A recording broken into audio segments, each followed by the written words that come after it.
गुरुदेव ते वंदनम सर्वे साधवा प्रणामं पारंगते परिब्रह्म परापरम सोमम देव निरंजनम निराकारम निर्मलम तस्य दादु वंदनम। नमस्कार सुंदर करे निस्दिन बारंबार सदा रहो मम शीश पे सदगुरु चरण तुम्हारे। स्वामी दादू ब्रह्म है फेर सार नहीं को सुंदरता को सुमरता सब सिद्ध कारज हो। स्वामी जी सिरो परे स्वामी जी और माई स्वामी दादू सार सा सुंदर दूजा नाई। दादू दीन दयाल सा नजर न आया कोई गढ़सी सारी मांड में करता क्रेश होय। सदगुरु पूर्ण पुरुष है घटका दादू नाव सुंदर सौभाग्या कौन क्षक पर बल जाऊं। दादू आदू पीर है अमरपुरी के राव नितानंद सिजदा करे बड़ी भेंट हैं भाव। तो अपनी बात चालती कि आजकल इस दुनिया में अनाप शनाप भरम है, पाखंड है, अंधविश्वास है, अविद्या है, जिन्हों जो है कभी मोक्ष नहीं हो सकती। आज निर्गुण धारा का जका संत महात्मा है, चाहे दादूपंथी हैं कि कबीरपंथी हैं या राम से नहीं हैं या नाथ संप्रदाय हैं, ऐ भी जो है कर्म कांड की ओर जा रहा है। क्योंकि ज्ञान बहुत ही विलक्षण चीज़ है, बहुत ही सूक्ष्म चीज़ है, बहुत ही समझ से बाहर व्यजन कहीं करे कि कुछ न कुछ ऐसा हथकंडा करो वे अपना काम चलता रहे।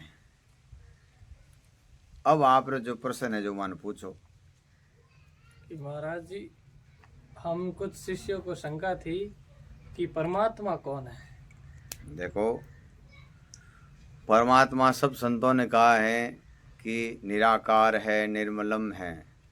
कबीर साहब ने कहा संतों अनगढ़ को दाया। अनगढ़ मतलब जिसकी कोई रूपरेखा बराबर नहीं है। आपके गुरु और आप लोग वैसे ये रामपाल जी महाराज के जो शिष्य हैं वो कहते हैं भाई कबीर परमेश्वर है। तो अपने गुरु को तो सभी भगवान मानते हैं।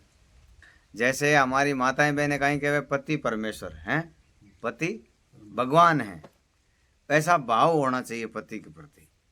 लेकिन पति परमेश्वर तो नहीं हुआ।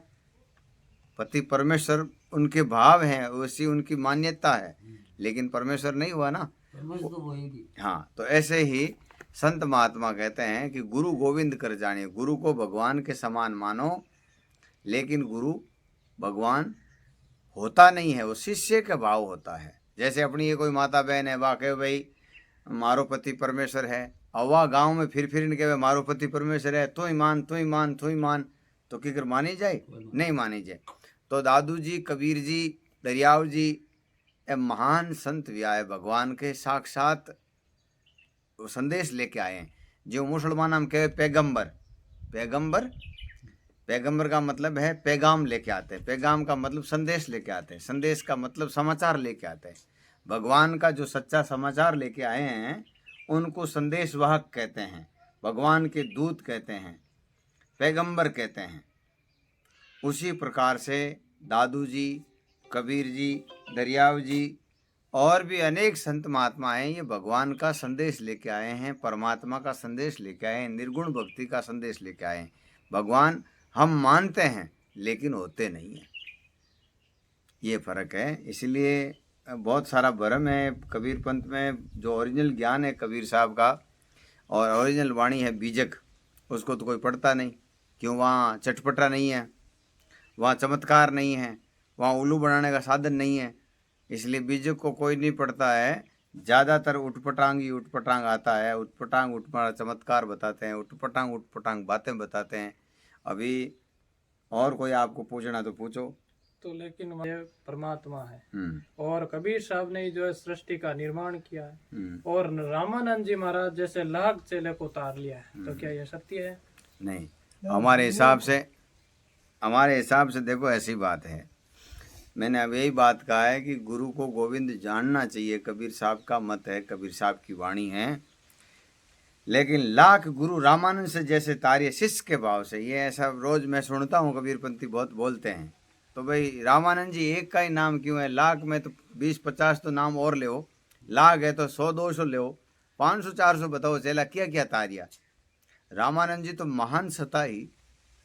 रामानंद स्वामी खुद कबीर साहब री वाणी में कहे रामानंद स्वामी अंतर्यामी।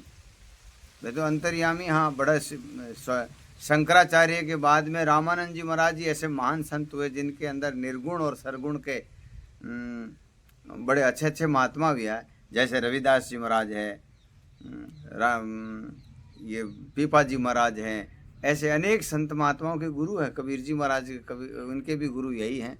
तो रामानंद जी बहुत अच्छे महापुरुष थे, दिव्य संत महात्मा थे, जिनसे निर्गुण और सरगुण के सभी चले थे।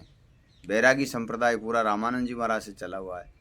तो रामानंद जी इतने महान संत हुए, ऐसे शिष्यों को, ऐसे गुरुओं को शिष्य के भाव से तार दिए। तो और बताओ दो चार नाम, एक रामानंद जी का ही क्यों लेते बार बार। तो ये भी एक खाली ये बाद में प्रोपगेंडा चलाया हुआ है, जैसे वो रामपाल जी महाराज ने अभी चलाया वैसे चलाते हैं, और कोई बीच में हुए होंगे ऐसे। तो कबीर पंथ में जो मैंने पहले ही कहा है कि बीजक वाणी सबसे बढ़िया है, उनकी ओरिजिनल वाणी है, ओरिजिनल उनके शब्द हैं, वो तो नहीं पढ़ते हैं और ऐसी ऐसी बातें पढ़ते हैं जिससे भाई लोगों में भाव पैदा हो। लेकिन ये आधा अधूरा भाव, सृष्टि रचना, अभी ये कहते कबीर साहब ने सृष्टि रचना करी। सृष्टि रचना कब से थी मालूम है? लाखों करोड़ों साल हुए। अभी एक तो ये एक ही सतयुग का ले रहे हैं। सतयुग तो कितने ही सतयुग आए हैं। ये कई कबीरपंथी संत महात्मा कहते हैं कि सतयुग में सत सुकृत कही है। द्वापर में भी कबीर साहब का नाम कोई दूसरा था, त्रेता में भी नाम दूसरा था। तो वो कहाँ हुए, उनके माता पिता कौन थे, उनका कोई शास्त्र, उनका कोई जगह, तपस्या स्थली। भारत तो बहुत बड़ा है और विश्व बहुत बड़ा है। तो ये मनगढ़, मैं भी कह देता हूँ भाई मैंने चारों युग में था, तो था। कहीं किसी में पशु था, किसी में कुछ था, किसी में कुछ था तो सही। आत्मा तो अजर अमर है। तो हम सभी थे, उनको शायद याद रह गई। तो वो रह गई तो बताओ कौन से उसके माता पिता थे, क्या उनका सिद्धांत था। एक कबीर जी कई सिद्धांत क्यों बताते हैं। सुकृत सुकृत का क्या सिद्धांत था वो बताओ। निर्गुण थे कि सरगुण थे। अभी ऐसे कई लोग कहते हैं कि जगन्नाथ जी का मंदिर भी कबीर साहब ने बनाया, जबकि जगन्नाथ जी महाराज के मंदिर में उनके बहुत अंतर है, बहुत अंतर है। वो बहुत पहले बन गया, कबीर साहब का अवतार तो बाद में हुआ। हाँ, और कई लोग जो है कहते हैं कि ये राम सेतु है, वो भी हमने बनाया। अब झूठ का कोई जो है, जैसे कोई आदमी है जागा हुआ है और नींद का नाटक करता है, उसको कोई नहीं जगा सकते हैं। सोया हुआ है तो उसको जगा सकते हैं, लेकिन सोने का जो नाटक करता है उसको संसार का कोई भी ज्ञान, कोई भी ध्यान, कोई भी मतांतर सिद्धांत उसको जगा नहीं सकता। तो आधे से ज़्यादा इनकी गप्पें ज़्यादा है। जैसे वेद पुराण में कंठ कितने ही अड़िंगा ठोक्योड़ा है, मिले ही नहीं। पुराण कितने ही पुराण हैं, 18 पुराण हैं, 18 पुराणों का एक का ही मत नहीं मिलता। ये कुछ कहेगा, वो कुछ कहेगा, वो ऐसे ही कबीर साहब के शास्त्रों के साथ में बहुत खतरनाक षड्यंत्र हो गया। कबीर साहब का मत बहुत पवित्र है, बहुत पावन है, बहुत श्रेष्ठ है। कबीर साहब का ज्ञान बहुत सुंदर है, लेकिन ये बीच के लोगों ने, पीछे वाले लोगों ने ऐसी उसकी दुर्दशा की है। कैसी दुर्दशा की मैं थाने बताऊँ कि एक दीवार माते एक चित्र बनाएड़ो, दीवार माते चित्र बनाए, कोई मोरिया को चित्र बना दो, गाय को चित्र बना दियो, बिन नीचे लिख दियो भाई आपने कटी गलती लागे तो बिन माते शून्य कर दो, जीरो बांट दो भी माते। शाम का वो आए तो वो पूरा जीरो जीरो भरी को गाय रो चित्र छुप गो। वो आदमी विचार करियो रे मैं बहुत मेहनत करके इतना रंग खराब कर दियो, मारो समय खराब करियो, इतनी बढ़िया गाय को चित्र बनायो और ये तो सब मेट दियो। तो कोई विज्ञानी आदमी बेक्यो यूं करे, गाय को चित्र बना, नीचे लिख, कमी कहीं लगे तो वैसा का वैसा दूसरा बना दो। दिन भर में भी ने कोई छेड़छाड़ नहीं करी। ऐसे ही कबीर साहब का ओरिजिनल ज्ञान है, उसके ऊपर मिंडा कर करके बहुत सारे तो शास्त्र बनाए है। बहुतारण है, कहीं कहीं है, बोध सागरन है, सब बाद की बातें हैं। कबीर साहब इतना माथा फोड़ नहीं करने वाले थे, वो तो बहुत दिव्य पुरुष थे। हाँ, कई लोग कहे अरब खरब। अब अरब खरब में बताओ, अरब खरब की संख्या कितनी है? अरब खरब में पूरा गांव ढकी जाए। अरब खरब वाणी कोई कम बह गए। ये 1000 2000 जैसे ये पेज हैं, 80 पेज में इतनी बड़ी बुक बन गई है। अरब खरब वाणी में कितना पेज भरी जाए, तो नुआब तोल नहीं है, विचार नहीं करते। एक बार हमारे एक बाबा जी कियो भाई, मैं एक बार गया जो को एक तो मोटो पेड़ हो 50 आदमी में यूं हाथ पकड़ पकड़ घेरो बनायो तो 50 आदमी और घेरा में वो पेड़ आयो को नहीं जन बे कि हाँ सा सही है जने बाबा जी पाछो क्यों कहीं इतो मोटो पेड़ हो सके रे कठी वे सके इतो मोटो 50 आदमी और घेरो कासो वे भाई 100 बाई 100 को वे क्या ऐसा ध्यान को नहीं तो था तर्क नहीं करियो फाचो पूछियो को नहीं भाई इतो मोटो पेड़ कटे बाबा जी माने बताओ तो ऐसे ही ये विचार नहीं करते हैं बोले बाले लोग उनके फंस जाते हैं फिर वो धक्के खाते फिरते हैं मोक्ष बहुत दुर्लभ चीज़ है अभी कई मरने के बाद में जैसे ये बाद का जैसे चौका आरतियाँ पढ़ते हैं मरने के बाद में आरतियाँ पढ़ते हैं अब उसको चौका आरती से लोग समझ गए तो उसको आनंद आरती कर दिया आरती तो आरती होती है आरती क्या मरण आरती होती है क्या दुख अदाई आरती होती है आरती तो हमेशा आनंद आरती है जैसे कबीर साहब की कोई आरती करेंगे किसी समय तो आनंद ही अंदर रहेगा दादू साहब की कोई आरती करते तो आनंद ही अंदर रहेगा लेकिन उसको नाम चेंज कर दिया क्योंकि उससे अपना रोजी रोटी चलता रहे और बैठे बैठे क्या करेंगे तो ये अरब खरब वाणी वाला ये रामानंद जी महाराज वाला ये जितने भी है ना ये सब एक उपमा है जैसे अपन कहे नहीं 11 अक्षौनी संग चले थी दे गिरजा नहीं खाई 11 अक्षौनी कांट कितनी अरब खरब है जनसंख्या तो उन टाइम इतनी अरब खरब संख्या है कि नहीं है 18 लाख तुरिया बता हाँ 18 लाख तुरिया है कोई राजा री उपमा का 18 लाख तुरी त्यागी राजा भरतरी 18 लाख त्याग दी वो फलाना बलक बुखार 18 लाख तो 18 लाख घोड़ा आज भारत की इतनी जनसंख्या है जको 18 लाख घोड़ा सेना में कोनी है वहाँ एक राज्य में छोटा सा राज्य होता भारत पूरा राज्य नहीं होता जैसे अलग अलग प्रांत होता ये मध्य प्रदेश साइड में वहाँ का है हमारी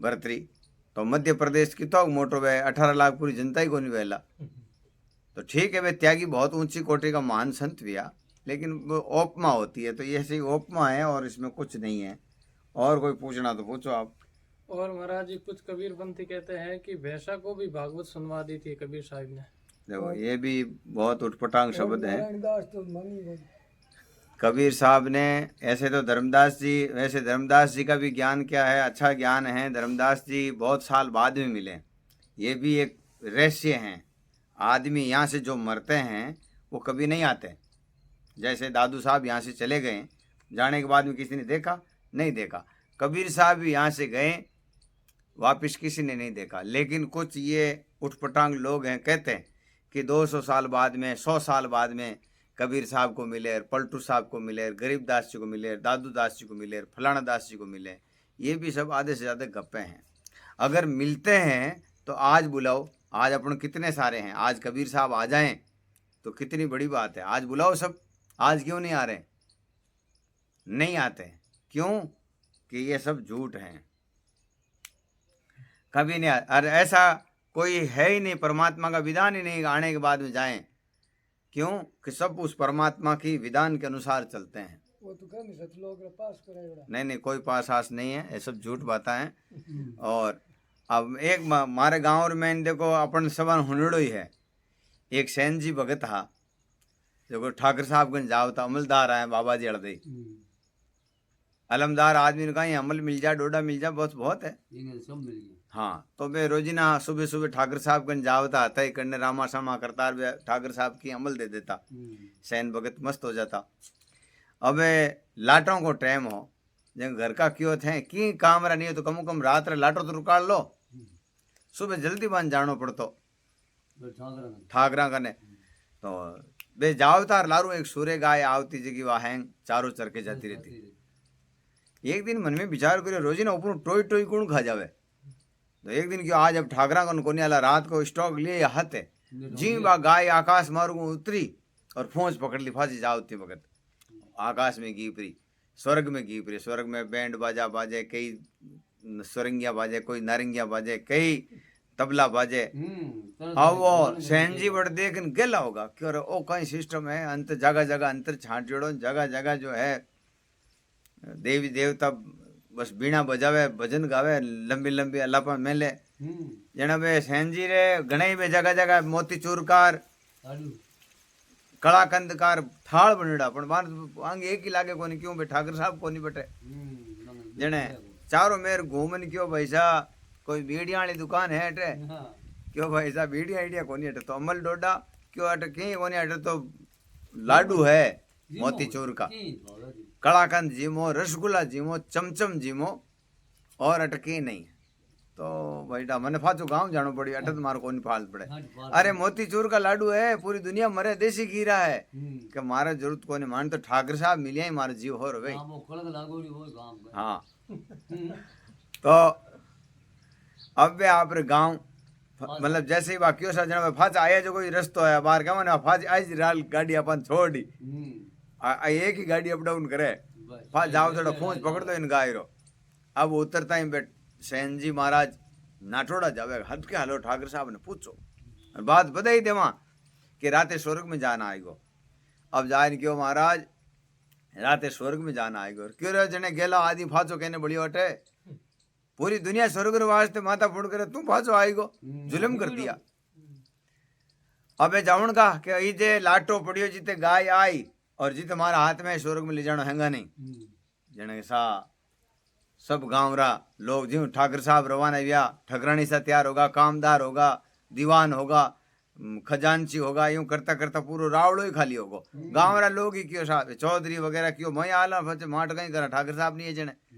चौधरी किन मात कराटे और किन वास्ते करा पूरो गांव एक दूसरा रो पग पकड़ो मस्ती हूं हाँ कामदार कहीं है बे थोड़ा जिम को ज्यादा थोड़ा तो 5 नंबर माता हा जैन क्यों अरे सैन जी महाराज बे लाडू किताक मोटा है जन बे सैन जी भूल गा कि मारे गाय रो फोंच पकड़ो है अरे साइज बताई एड़ा मोटा मोटा डर सब नीचे आएगा अबे कोई भलो आदमी बड़ में निकली और क्यों है गांव री दुर्दशा की करवी जन ठाकर साहब क्यों अरे मारे कामदार है जो परिवार का नहीं तो स्वर्ग में जाता मा तो क्यों की कर जाता गाय रो फोंच पकड़ो तो जुल्म कर दिया था कोई थोड़ो बहुत विचार नहीं करियो कदे माला फेरी नहीं भजन करियो नहीं सुमरण करियो नहीं कदे सुकृत करियो नहीं सीधा बैकुंठ की कर जाओ भाई ने तो ऐसा कोई मार्ग है ही नहीं बैकुंठ कहाँ है बैकुंठ कहीं है सुंदरदास जी महाराज सरग नरक एक भय है खाली भय है यही सुख मिलेगा और यही दुख मिलेगा मरने के बाद में कोई किसी को नहीं मिलता ये सब झूठ है आत्मज्ञान तो ये कहता है कि परमात्मा के देश का जो भी सुख है इस उपदेश से गुरु शब्द से यही मिल जाता हमारे जो शरीर की प्रकृति है काम क्रोध लोभ मोह राग द्वेष आशा तृष्णा ये उद्देश्य को धारण करते ही मिट जाती है और यही आनंद हो जाएगा फिर न कोई इच्छा है न लालसा है न कुछ जरूरत है ऐसा स्वरूप ये शब्द बनाता है इसलिए इसको उपदेश कहते हैं अपन गांव में जैसे सरपंच साहब कटे जोड़ा बहन उप सरपंच काम कर दे तो उस परमात्मा के अनुपस्थिति में ये शब्द परमात्मा ही है जन का है शब्द स्वरूपी है परमात्मा परमात्मा कैसा है शब्द रूपी है ज्ञान रूपी है अबार जैसे कोई कहते माथा ने भगवान मिलाए दा तो भगवान उखा ही मिलाए दे भगवान का कोई रूप रंग नहीं है और ये जो लोग कहते हैं कि भाई ऐसा है कबीर साहब ही गॉड हैं तो इतने दिन पहले क्यों नहीं कहा आप लोगों ने और भी बहुत सारे कबीरपंथी इनके भी तो गुरु थे जब इनका गुरु पूर्ण नहीं है तो ये पूर्ण कहाँ से आया इनके गुरु ही पूर्ण नहीं थे तो ये पूर्ण कैसे बन गया हैं गांव की चौधर करो जन थाना छोरा अपना भी चौधर कर ले कौन कर ले वो विरासत मिलती है तो ये बहुत सारे तो सब